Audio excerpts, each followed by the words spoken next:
Welcome to Pink Caddy Garage. Today we are working on this 2004 Ford Excursion, and I was driving it the other day and it developed a kind of a hum or a little bit of a vibration driving down the highway anytime I was pressing on the gas. And if I would let off on the gas, it would go away, and press the gas, it would come right back. I'm pretty sure it is going to be the universal joints on the drive shaft. So we're going to show just a little video here on how to check these to see if they need replacing, and then I'm pretty sure they will, so we're going to go ahead and do the replacement. So follow along. All right, so we're underneath the truck now. That's the transmission, drive shaft, following it on back to the back. That's usually the one that goes out, that U-joint right back there. So we're going to grab that U-joint, try to move it around and see if we can detect any movement. There should not be any. And let's see if we can hold a camera here and work this thing a little bit. I see a little bit. We've got it in neutral, so we can spin it around. Now, there's a telltale sign right there. So we've got lubricant grease coming out of here. You see this little kind of a gap there. You spin around to the other side. That's dry and it's nice and tight. Still got the seal on it. You go back to the problem side, you can see it's come off or it's been compressed and it's starting to come out. So definitely need to change this. Also, if you kind of wiggle it a little bit, you can hear that play. Some of that's rear end, but that shouldn't be any play in this thing. So spin it around, check all four, check your fronts too if you don't find a problem back here, but let's take it out. All right, what we're going to need here, you can see these bolts. There's 4 bolts. Let me back off. Well, there's 4 bolts, 2 here and 2 on the other side. And you can see they're not normal looking. They're 12-point bolts. So you're going to need a 12mm, 12-point socket to take these out. I'll go ahead and take that out. We'll get this drive shaft out. We've got 4 back here, 4 up on the front on the other end at the transmission. We'll get those out and then start taking this apart. Terrible. Almost forgot that we need to mark the drive shaft, so we put it in and line up the bolts and all the pieces the same way they were, because they are supposed to be balanced from the factory for less vibration. So I'm just going to take some gold spray paint and I'm going to shoot a line across the drive shaft, the yoke, and then down onto a piece of the differential, so that when we put it back together, we'll just line up our paint marks and we'll be good to go.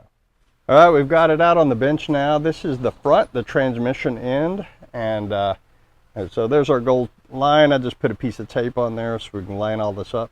We're going to lubricate this slip yoke as well. So there's your front U-joint. Looks okay. We'll probably change it anyway because we've got it out. And then going to the back, again, we've got this thing marked, so we know this lines up with this. And then we got a little piece on the rear end, same story. So let's go ahead and we're going to get these clips out and then start working on getting the U-joints out. And I think we're going to take this yoke off first and then do the drive shaft second. So now that the clips are all out, we're going to, you can get a socket that fits down inside of here and then beat on that if you don't mind beating up a socket or 2. And then I'm going to try a bushing driver over here with an adapter on the end. Just put this on here and bang on it. Might take a few minutes, or I may have to try another couple of tools, but I'll be right back and let you know what's working.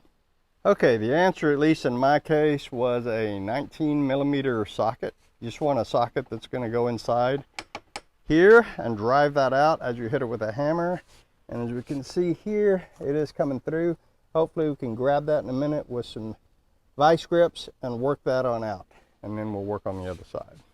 All right, well, I've got it flipped over, and as you can see, it's just about ready to fall out. So there's one of our needle bearings there, but the rest of them look fairly intact. But we will then, what you're going to want to do is hammer on this and knock that out the other side. This one right here. Try it over here. You want to get this driven back through and come out that side, and then we will be able to get this off. All right, so we got that knocked down with that bushing driver, so you need something smaller than your socket. Anyway, you want to get it clear so that you can then pull this out when I get it off the vise, and then work that out. So we'll do that. All right, so we've got this flipped over, and it's as loose as can be. So let's see. Yeah, there are no needle bearings left. They're all gone, ground up to powder. Should look like this inside, with needle bearings all around the perimeter. And that's where your smoothness comes from, and that's why I didn't have any. So we will continue. We're going to knock these two out and get this apart, and then work on putting our new one in.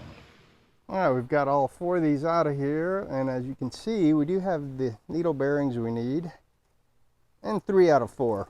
So I think we've definitely identified our problem. Before we go back in with our new one, you're going to want to get a wire brush or something and clean these bores up, both on the yoke and on the drive shaft. I used just a little cordless drill with a wire brush there. Makes it pretty quick. All right, we've got this drive shaft spun around the other way from where it was a minute ago. This is now the front of it, the transmission side. And you want to go ahead and look at this U-joint. You could just go ahead and change it, but I've got 2 of them, but I'm just going to hang on to that other one because this one just looks fine. There's absolutely no play in either direction with it, no leakage or anything like that. So since it's a fairly simple job pulling this drive shaft, and you have to do it to lubricate the slip yoke, I'm going to go ahead and just wait on that, and we'll go ahead and work on the slip yoke for a moment before we put our rear U-joint in. Now you may have factory bands here that I just ended up cutting mine off.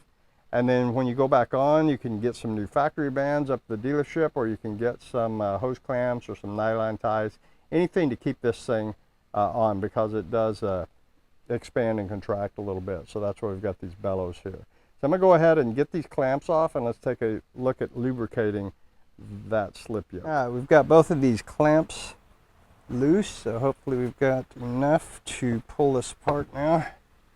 Yeah.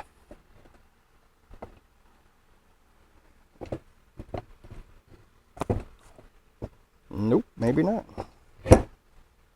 All right, we've got her in the vise now, so don't clamp it too tight, just enough to hold it. And it's got some resistance. There we go.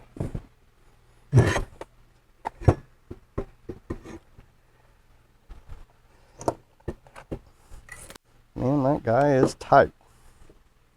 I'll work that off a little bit there. There we go. Hopefully this is all hitting the camera. There we go. All right. Feels pretty dry, so we're going to re-lube this and clean everything up, re-lube it, and then put it back together, see how it feels. All right, we've got this cleaned up in here as well as we could. What I did, just stuff a small rag in there and then take a pretty long screwdriver, work it around, try to get in these grooves as much as we can to get that old grease out. This is fairly easy, just do the same thing with a rag and a screwdriver. And then you can go back with a good quality lubricant. I've had this recommended to me, so I'm going to give it a try. It's marine lubricant, it's water resistant, which if your boot here gets split and water and stuff gets in there, that's going to help a little bit. So we're going to coat this, and then don't forget to put your boot back on before you put it back together, and then line up on your marks there so that everything goes back together the way you took it apart. All right, so a quick note here on getting this boot on. It was really tough. So reason being, this is a much smaller diameter right here than this is. It's really made to fit tight on the smaller part right back here, which is fine. But make sure you've got your clamp on back here so you can slip it on. But you're going to need to, at least I did, I pointed it up a little bit. There you go. Up that way. Got behind it, compressed it entirely, and then as I worked it up, twist it. And when I started twisting it, that's when it finally worked its way onto that gear part there, the spline part of the drive shaft. So just keep that in mind. This may not be as easy as you think, but going back together. Well, I came over to the old farmhouse garage to use the big vise because we haven't moved it to the shop, and look what I found, the help that I have been waiting for. Well, at least I bought you the vise. Let's go. Here we go. Now the fun begins. We're going to get this new U-joint started. Be really careful when you take those caps off to begin with, because the needles on the inside, if you take it off balance, they just fall out of place and then you're dead in the water. And when you start to put it together, you're probably going to be able, you want to hold that right there? Mm-hmm. You're going to want to kind of keep checking and make sure you don't feel a lot of resistance, because that usually means one of them may have fallen out of position. All right, that's as far as they're going to start. So we're going to need to use our vise now. All right, I'm going to stand over here. If you can do the vise cranking. You want to get these things started square as you can.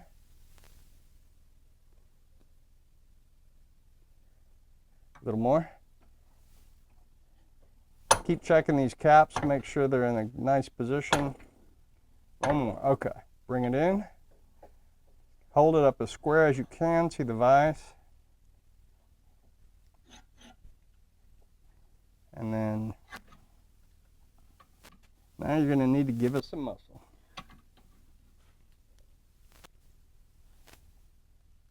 And she really does know that that handle slips up and down. She just won't do it.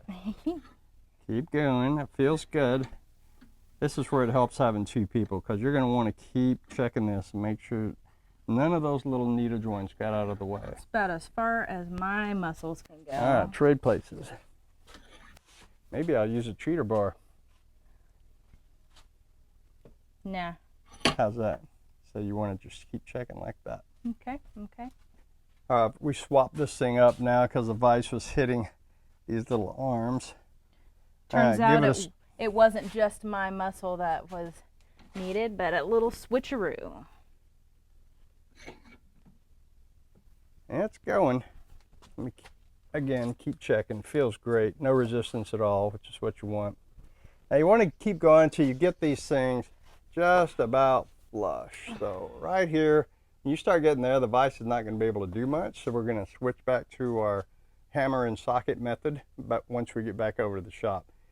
Go ahead and put this on the drive shaft and we'll get these started. All right, to get the yoke side on, poke it through there, and the other side.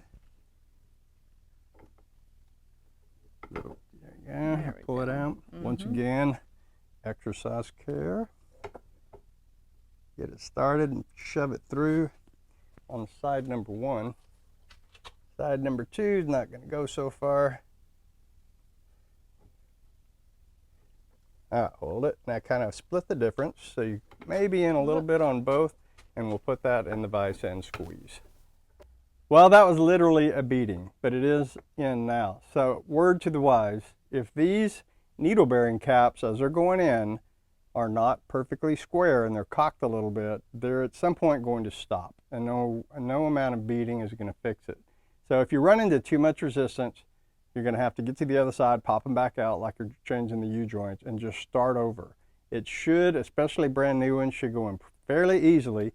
And once you get it flush with the vise or whatever you're using, then just get your socket or a punch, and then you should be able to gently tap it until you can see this ridge in here where your snap rings are going to go. And that's the next thing we're going to do.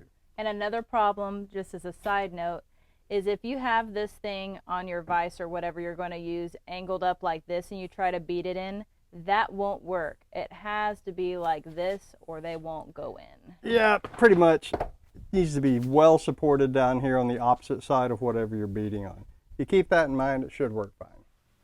Well, now you're ready to put it back in. It's just the reverse of what you did at the beginning of the video. A few things to remember are retaining clips. Make sure to line up your mark And then there are 4 bolts at the front and 4 at the back that you'll want to torque to 76 foot-pounds. And then you're ready to go. So hopefully this went smoothly for you when you're finished. And we thank you for watching our video.